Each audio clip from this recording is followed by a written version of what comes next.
It is the best fight of the entire year. Islam Makhachev taking on Della Maddalena. I'm excited about it. I see you guys are too. I'm seeing all the disagreement. All right. Got a lot of Dagestanis in my comment section telling me all types of shit that I don't find to be the case. Okay. I'm taking Della Maddalena over Islam Makhachev. We'll get to it. I'll start from the bottom, go to the top. Let's start all the way with a newer-ish fight. Vyacheslav Borschev versus Matheus Camilo. A lot of you know this Camilo character from getting his ass kicked by Gabe Green. Did you know that he moved up a weight class? Gabe Green was massive in that fight. It was not fair. And that, in this matchup, against Slava Claus, who is bankrupt with the grappling, I think it really fucking matters. I think that Matheus Camilo can get him out of there with a finish. And I like it. I like Matheus Camilo in this matchup. The Brazilian's tough. He could strike. He can grapple. He has submission ability. And Slava Claus, like pure kickboxer. Pure kickboxer.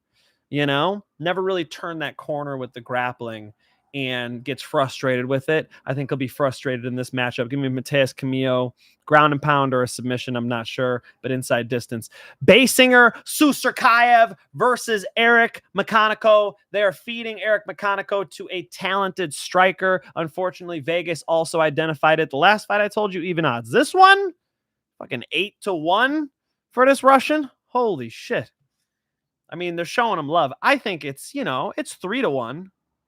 But 8-1, this guy's 10-0. He's got some nice kicks. That front kick is nasty. He puts the kicks and the punches together nicely. I'm not overly impressed with his hands, but his kicking game is fantastic. Basinger Susurkaev is a special talent. Eric McConico, a little bit more run-of-the-mill. Nothing jumps out at me. Wow, this is world-class. Eric McConico is world-class at this. I think he's going to lose. So Basinger Susurkaev, 8-1. Jesus, Vegas. You really trying to box us out of this one, huh? Angela Hill versus Fatima Kline. Angela Hill's 40 years old.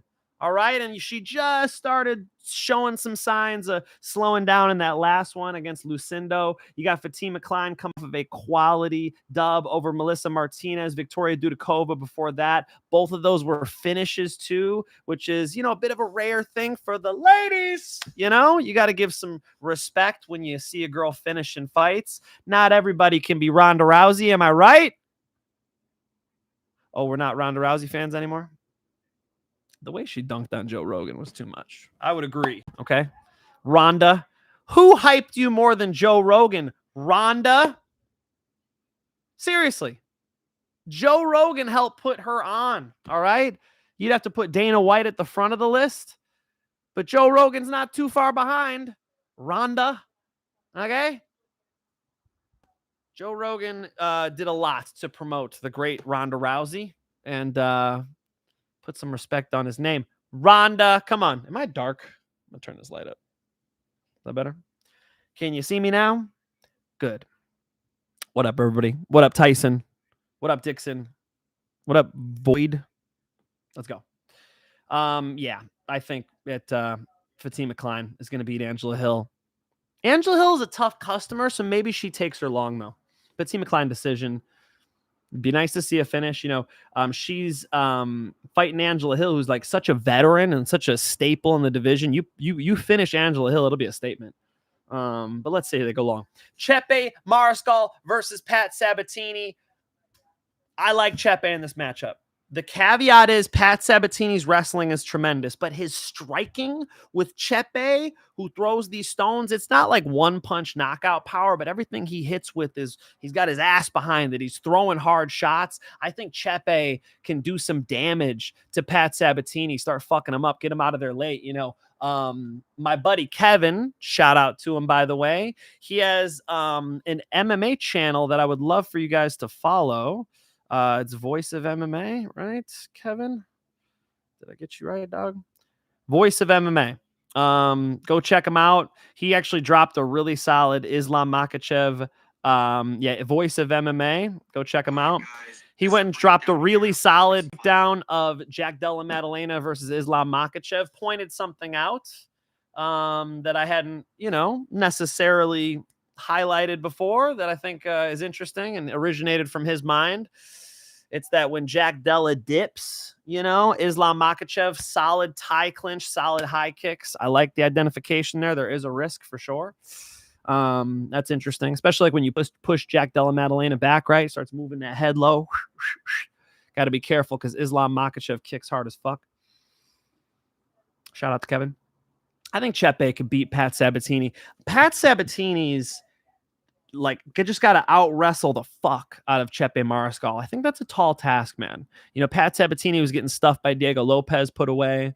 Chepe's big for the weight class. Chepe used to work for me. I was his manager over at UFC Gym River North in Chicago. And so I've seen Chepe, it's like started from the bottom. Now he's here. I mean, I remember him fighting Joe Anderson Brito before he was ever in the UFC. He lost that fight. And then just like seeing his UFC run now, he looks great and he's earned it. So I think he continues on past Pat Sabatini, guys. I'm going Chepe. Gerald Meerschaert versus Kyle Daukaus. Kyle Daukaus is a lock. You guys know I love me some GM3. That's my boy. That's my boy. But got to call it like I see it. Kyle Daukaus looked good, man. His striking looked good in that last one. I think blonde Kyle Daukaus is a problem. I think he gets GM3 out of there. We're starting to see later part of the career GM3. He's got 57 pro fights. He's had some of his best performances already. I think that this will be one of the best for Kyle Daukaus. Let's say he gets the finish, the TKO over Gerald Meerschaert. Malcolm Wellmaker versus Cody Haddon. It's a good fucking fight, guys. 10-0 versus 8-1. Cody Haddon beat Dan Argueta, who's my neighbor, lives over here in Costa Mesa, over at Cub Swanson's gym. Got the rear naked strangle on Contender Series. He looks good. Malcolm Wellmaker, a little bit untested, probably a little bit too much hype on him. I'm expecting Malcolm to be the favorite here. Yeah, minus 145. A Chris Moitinho win doesn't say much to me. The Cameron Simon win was good, and so that's like making me lean Malcolm Wellmaker. I'm thinking that he actually can strike with Haddon, but make no mistake, Haddon's going to be a tough customer for him. I think they're going toe-to-toe. If this thing was a split decision, I would not be surprised by that. Slight lean to the man who makes wells. Erin Blanchfield versus Tracy Cortez. I'm going with Blanchfield. I don't think she's getting stood up at the wedding again, What I'm talking about? It's supposed to be the fucking headliner of the fight night, and Macy Barber, whatever happened. She beat Rose Namajunas in her last fight last year, unfortunately, but big win and coming in against Tracy Cortez, who's a wrestler. I think she goes right into the strong suit of Erin Blanchfield. If Tracy Cortez kind of did a sprawl and brawl, old school term, like defend takedowns and strike, I think she has a path, but I'm going to say Erin Blanchfield, first off, better at jiu-jitsu. I'm very confident in that. Blue Basement, you got to give respect to the Blue Basement, the Henzo Gracie, John Danaher school. And, man, she's just, she's got a lot of game in the grappling department. So I think that, cancels Tracy Cortez's best thing. Is there a path? Yes. Tracy Cortez can out kickbox her slightly, maybe a little bit more athletic, and then get it, just get it on the scorecards by winning 2 rounds. But, when Tracy Cortez loses that fucking eyelash and things start going sideways, I haven't seen her make great adjustments. I remember the loss to Rose Namajunas, common opponent there. MMA math doesn't work, but it's something to think about. I'm going to go with Erin Blanchfieldov, as my boy AJ likes to say. Throws the OV on it, and I think she gets it done. Submission or decision? Probably decision, because Tracy Cortez could grapple pretty well too. Kopylov versus RoboCop. I don't know why I think Roman Kopylov's going to win. RoboCop, we saw Roman Kopylov have a problem with a big, powerful dude in Paulo Costa. Borachinia, that's what I was looking for. And here's a big, powerful dude who's going to be on his case too. I don't know what I'm thinking. I guess it's just that Roman Kopylov's got a fast jab, good low kick. I think he could start dotting up Gregory Rodrigues. It is a 3-round fight, so you're not crazy going Gregory Rodrigues. I'm not trying to talk you out of it at all. But Roman Kopylov, a little bit faster than him, should be able to cancel him out with the wrestling. And I just think jabs and calf kicks should be enough to eke this one out. RoboCop might put some shots on him, man. RoboCop's a big boy, but might be getting towards the end of it, as where Roman Kopylov, we got a lot more track in that road. So let's go Roman Kopylov slightly. Bo Nickel versus Rodolfo Vieira. Are we completely off the Bo Nickel thing?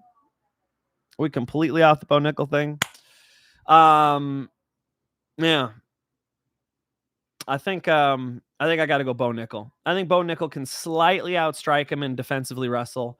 This is like a decent bounce back fight for him. The thing I have with the matchups for Bo is that he keeps getting these fucking great world-class grapplers.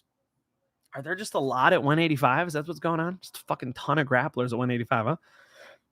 Jesus. I mean, they give him Paul Craig, and he's got to, like pitter pat his way to a fucking decision kickboxing. They give him Rainier DeRitter. It's like world champion grappler, world class jiu-jitsu, they keep giving him these so here you go. Rodolfo Vieira, very high level jiu-jitsu. We'll probably see a similar thing that Bo's been doing, right? Strike with him, try to put some shots on him, defend takedowns. Rodolfo Vieira is going to be a tough customer. Big, strong motherfucker too, but I think Bo deals with it. Give me Bo Nickel moving to 8-1 in his young career. Beneil Dariush versus Benoit Saint-Denis. Come here. I was just watching Beneil Dariush train, okay? I was just watching him train with a UFC fighter who I won't put on blast. And Beneil was out wrestling him nicely on the wall, on the ground. He gets to the back. His grappling is really nice, really nasty. You saw what happened when Benoit Saint-Denis started grappling with Renato Moicano. He got his shit rocked. He got mounted and out of there. And I think Beneil Dariush can do it. There are problems, right? Beneil Dariush, not the youngest, not the springest chicken. But I think against a Rodolfo, Jesus, I'm about to say Rodolfo Vieira again. I'm not back on the Bo Nickel fight. I think against the Benoit Saint-Denis, he can make some grappling exchanges happen. Benoit doesn't have crazy like one punch power or anything. He just brings chaos. Like Benoit Saint-Denis just comes forward and starts making it a crazy fight. So I'm gonna go for the dog. I'm gonna go for Beneil Dariush. PDX Hoya with the $20. Let's go, PDX Hoya. Appreciate you. What up, Finch? I think Chepe is way underpriced. What say you, brother? I just picked him. I agree with you. The thing I would say is you're dealing with high-level wrestling with Pat Sabatini. So I see what you're seeing with the striking. Pat Sabatini out there with his chin kind of high, little short-ass arms. I could see Chepe just boom, boom, putting shots on him. But if you look, Chepe hasn't necessarily been finishing his fights. He goes through a lot of decisions, and he's going to give this guy a chance to wrestle with him. And the wrestling is very impressive for Pat Sabatini. So there is a reason why it's priced that way. I agree with you. PDX Hoya. I'm on Chepe. Chepe Mariscal. Beneil Dariush over Benoit Saint-Denis. Surprise, bitches. Leon Edwards versus Carlos Prates. I'm going with Carlos Prates. I liked what, Leon Edwards' team was saying. They're like, hey, we're going to have him picking up the pace. It's because it's a 3-round fight. The emphasis is on, spending the energy and kind of flooring the engine a little bit more in that 3 rounds. I like that. The problem is I got to see it. You could talk about it all day. Oh, yeah, it was a perfect training camp. Leon's ready to go hard for 3 rounds. He's just going to make the adjustment. He's just going to go off. Don't sell me bullshit, bro. Don't bullshit me. I feel like we're going to see a knockout from Carlos Prates. I think Carlos Prates is going to knee that body. I just keep having this vision of a Thai clinch. Bam! Little Muay Thai, Brazilian Muay Thai style. Rafael Cordero style. I realize he's with Fighting Nerds. But you know what I'm saying? A little whop, knee to the body. I think he's going to give him the hips. Carlos Prates, just a little more talented, younger, right? Hungrier. That's been the big thing with Leon Edwards, man. He fights like he's a millionaire now, you know? You gotta pull it out of the fire, Leon. He ain't trying to burn his hand. He's a millionaire, okay? Carlos isn't. Let's go Carlos Prates knockout. Sean Brady versus Michael Morales. Oh. Good fight. You know, it's either a Michael Morales fucking highlight reel. Boom, he rips him. Boom, he kicks him, puts him away. Oh, Sean Brady's down. The referee pulls. Or Sean Brady gets that takedown, and then it's going to go downhill quick because Sean Brady's jiu-jitsu should be levels above Michael Morales. Sean Brady once got a fucking decision win over Craig Jones in grappling. Sean Brady can grapple really well. But he's been outstruck by Bilal Muhammad, but it's like Bilal Muhammad's wrestling is it's better, you know, it's high level. His cardio is insane too. So another thing to worry about. You know, we haven't seen either of those things from Michael Morales. Michael Morales is, you know, one hitter quitter, puts shots on you, makes people fold, but he's never fought no Sean Brady. He's getting a big jump in competition. Let's see how it goes. Goddamn near even fight, man. 18-1 Sean Brady, 18-0 Michael Morales. Sean Brady with the better competition, no better jiu-jitsu, probably better wrestling. Michael Morales can wrestle too, and his striking is real special. Fucking cool fight, man. I don't know. Slight lean Sean Brady. Got to go for USA. It's fucking good fight. Let's go Sean Brady. Valentina Shevchenko versus Weili Zhang. I disagree with my boy Kevin, who's in the comments. What up, Kevin? Heart PDX Hoyas and Heart Kevin's. Kevin, Mike can't take me down anymore after he taught me Craig Jones stand-ups. It's not that first of all, wait. It's not that I can't take you down anymore, that now that you learn stand-ups. It's that if you get taken down, you could stand up, right? I got you, Kevin. I already gave the shout, but I'll do it one more time because Kevin's here with us right now. You guys got to go and subscribe to Voice of MMA. It is Kevin's channel. He's doing a great job with it. His Jack Della Maddalena versus Islam Makhachev breakdown is the best one I've heard, and I've heard them from the biggest channels. You know, Kevin's got a brand new channel there, Voice of MMA, and he definitely knows what he's talking about. I've been training Kevin for years, and you guys can have trust in him, okay? He does a great job breaking down Islam Makhachev and Jack Della Maddalena. I highly recommend you go check that channel out. Hit him with the subscribe. Do it for me.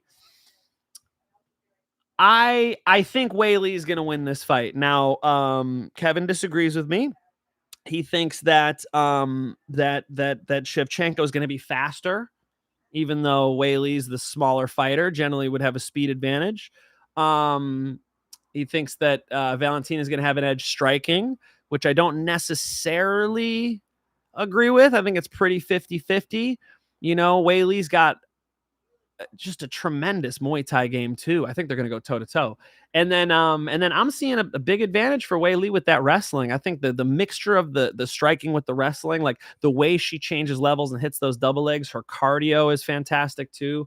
I'm going to go Weili, guys. Some of y'all hate it. And I'm not telling you you're crazy. It's definitely a good fight. There's a reason why the odds are close to even. Give me the smaller champ. I'm going Weili over Valentina Shevchenko in a world-class ladies fight. I mean, this is what we want. This is what we want. You want to see the best fight the best. You can't make a better women's fight right now than Weili versus Valentina Shevchenko. Maybe Chris Cyborg and Kayla Harrison. Wouldn't that be fun? Wouldn't Chris Cyborg versus Kayla Harrison be fun? Beyond that, I like this one.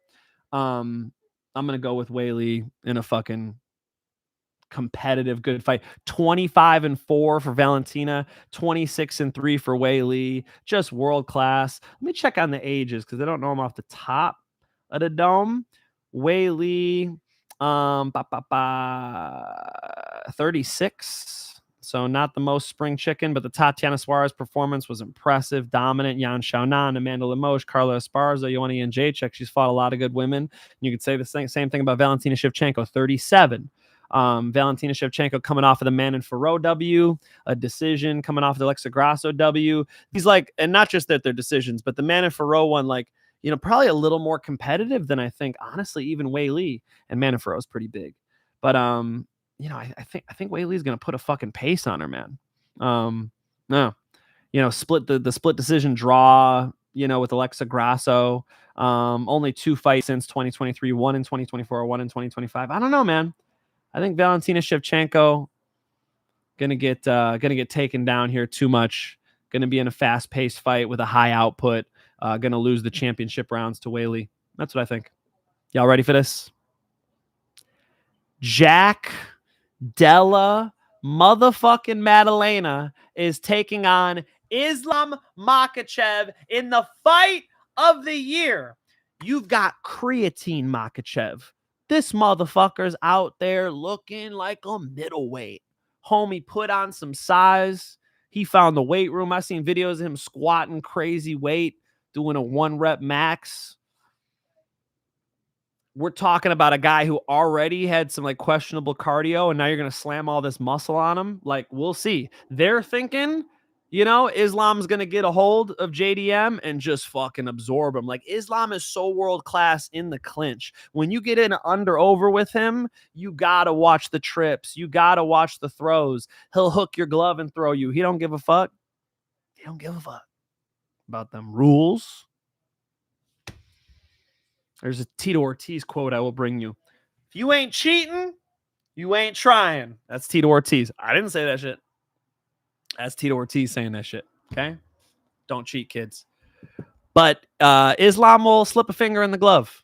As Craig Jones said, it's like you know, you're in 8th grade in the movie theater, you know. He'll slip a finger in. And it worked against Arman Tsarukyan. And I can imagine him going for it here. The ref should really keep an eye on that because he's too fucking good in those tie-ups. Luckily, everybody Jack Della Maddalena fights wants to give him a hug. They all want to. What do you think Basil Hafez was doing? He was trying to muscle him, bully his ass. What do you think Gilbert Burns was trying to do? What do you think Bilal Muhammad was trying to do? Muscle him, bully his ass. Every time he's out there fighting against these guys who are trying to put him on his back, trying to hold him down, he's good at defending that. He level changes with you. He down blocks with you, okay?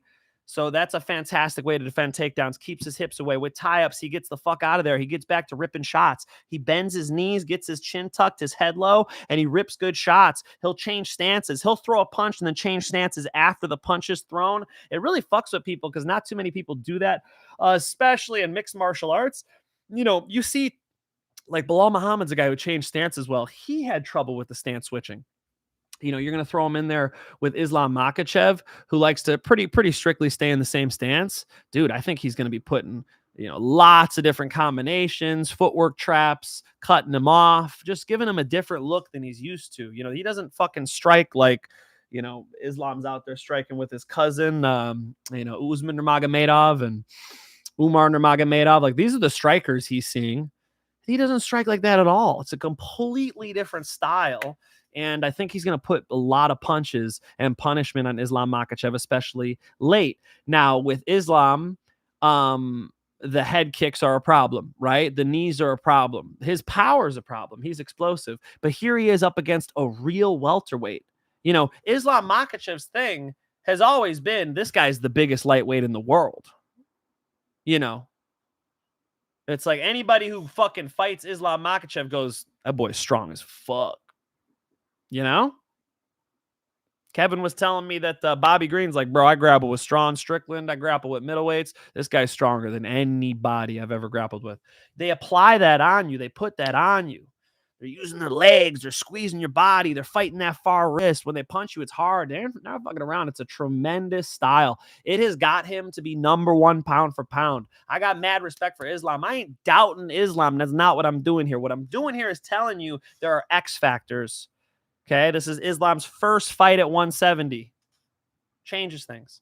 This is his first fight with this much muscle on him. Changes things, right? This is his first fight against the guy who's bigger than him. Changes things. It's his first fight against somebody who switches stances and can box like this, changes things. Down blocks with the shoulders. Has the Craig Jones just stand up instructional talk to him in person, okay, over the last fucking year and a half as Craig's been flying back and forth. Craig Jones literally sold his stake in B-Team because he's been out there helping these guys get ready so often and promoting Craig Jones Invitational, of course, around the world, blowing up cars in Ukraine and shit. If you don't know what I'm talking about, that's a lit Instagram channel. I think JDM's got him, guys. I know you guys think I'm nuts. I think JDM's got him. Okay? I picked JDM as a 2-1 dog against Bilal, and he got it done. And I'm picking him as a 2-1 dog against the pound-for-pound Islam Makhachev motherfuckers. That's right. I'm going Jack, Della, Maddalena, winning the championship rounds, winning the belt. And, he's going to have to avoid getting Darce choked on the ground. The front headlock game is disgustingly good for Islam Makhachev. He's going to have to avoid getting kicked and kneed in the head. He's going to have to be able to stand up because Islam will take him down at some point. But he's good at that. I mean, he's world class at that stuff, guys. Those things I just went over, his ability, his takedown defense, his stand-ups, he's been working it his whole career. Everybody always wants to put him down. I think it matters that Islam has been dominating people at 55 and that this is going to be a guy with some strong ass legs, some 5-round cardio, some real toughness, and world-class striking. Striking's different, could be the best striker in the UFC. You can make an argument that Jack Della Maddalena is the best striker in the UFC. What about Ilia Topuria? We could argue about it all day, and you could be right and I could be right. It's a little subjective, but this is a special striker. This is a special style. Ilya's not out there throwing long combos, switching stances like this guy is. Ilya's got more power and puts people out more for his weight class, but a little bit apples and oranges when you compare them. But this is a special fighter, a special time too. He's 29 years old. Did you guys know Islam Makhachev's 34? I'm just saying. I'm going Jack Della. Thank you for the $3, the 36. Appreciate you. Fuck, is that a fucking hippo dancing? He's doing the lights out. This is Sean Merriman's fucking lights out thing. He's got a light switch on his forearm. He's flicking the light switch out when he knocks you out in football. Shout out to Sean Merriman. Come see us December 6th at Thunder Studios in Long Beach. Your boy will be hosting weigh-ins December 5th. Very excited about that. And that's what I think, motherfuckers. You guys want the full fights again? You guys ready? Really quick. Mochilla, Finch, my brother, it's my birthday today. Can you please gift the real ones a 2 solid lock of Ultra Locks parlay, please? Thanks for all the content. I will drop a bet over in the free channel. I think it's going to be a parlay, so you could check that one out. I'll, I could go over it. I'm most confident when I drop it tonight. Okay, I'll be doing most confident picks tonight, like 10:30ish. Okay, maybe 9:30 today. We'll see what's up. It's your birthday though, Mochilla 19. Happy birthday to you. Happy birthday to you. Happy birthday, Mochilla. I'm probably fucking that up. Happy birthday to you. Happy birthday, bro. Everybody's saying Valentina's going to win. Fuck y'all. Y'all ain't on my team. Fuck y'all. Y'all ain't on my side. Y'all telling me it's going to be Islam and Valentina. I'm going JDM and I'm going Whaley. Give me the dogs. Woof, woof, motherfuckers. We'll see what's up. You guys ready for the full card? Let's do it. Jack Della Maddalena defending the welterweight title, taking out your favorite fighter, you Dagestani nut huggers. Valentina Shevchenko versus Whaley's a sick fight, but I think Whaley can hit these key takedowns, win the championships rounds with that cardio and that output. Give me the Chinese superstar. Sean Brady, slight lean over Michael Morales. I'm worried he's going to get caught. Leon Edwards should lose to Carlos Prates via knockout. I think Carlos Prates is investing in that body, getting him out of there. Benil Dariush coming through as a dog against Benoit Saint Denis with the grappling. Bo Nickel edging out of Rodolfo Vieira. You're going to boo that fight. Roman Kopylov using that jab and those low kicks against RoboCop. I'm worried about RoboCop too. I hear you guys. Erin Blanchfield canceling out Tracy Cortez's grappling and even getting some of hers going as well. Eking out a decision there. Malcolm Wellmaker, Cody Haddon, another one down the line. Slight lean to Malcolm Wellmaker. The Cameron Simon victory to me stands out. I think Cody Haddon's a great test for him. Locke and Kyle Daukaus, probably the most confident pick of the card against Gerald Meerschaert. And I saw one of you guys up there. Bro, you're throwing your boy Gerald Meerschaert under the bus. I got to tell you guys the truth. We're here for the truth, okay? How do you know if something is true? Believe in things based on evidence. Reason from first principles instead of by analogy. Think for what's most fundamentally true. Work. And then use the scientific method. Try to prove yourself wrong. When I do those things, I don't come out with my boy Gerald Meerschaert. I come out with Kyle Daukaus knockout. Chepe Mariscal beating Pat Sabatini. He's got to get out of that wrestling, but he's a much better striker, and he could grind. Fatima Kline edging out Angela Hill, who's 40. Basingur Susurkaev knocking out Eric McConico. Unfortunately, Vegas knows too. And then Matheus Camilo getting on top of Slava Claus and getting him out of there. Those are my full card predictions for UFC 322. I'm super excited. Are you super excited? It's going to be a fantastic fight night with pay-per-view with the best main event of the year. Let's fucking go. Say you, chat. Yeah, it's creatine Islam, okay? It's creatine Islam. We're dealing with a different... You guys ever taken creatine? First of all, you should. It's good for your brain. It's good for your body, okay? You'll feel better. You recover from workouts better. It is special. I retain water. I'm going to look... Stop. Drink a lot of water when you take creatine, but it's very good. It's the most tested supplements, most clinically tested supplement. Very, very good for you. Sean Merriman goated. Fuck yeah. Come on out. Lights out 29. Okay? Lights out 29 going down in Long Beach. Come on out. Thanks for the birthday wishes. I got you, bro. Putting money on these now. Let's go. If you guys want to see who I'm betting on, direct message at Mike Finch Show on Instagram. I got bets out from fucking weeks ago on this card, okay? I've been betting on this fucking card, all right? So come see your boy. Direct message at Mike Finch Show on Instagram. We'll get you into premium channel where I give out my most confident bets, and we've been on a fucking roll. We won last week. We won the week before. Let's fucking do it for UFC 322. I'm feeling it. I'm feeling it, guys. Let's fucking go. Make sure you subscribe to the channel. I'm trying to drive this thing up. Got to get, well over this 10K mark. Let's go to 20. Please like the video.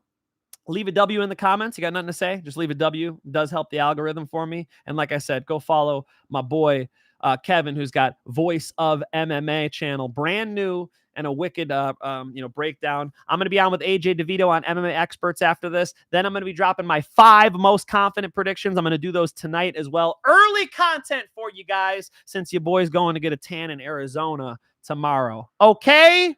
I appreciate every single one of you. Until next time, it's peace and love.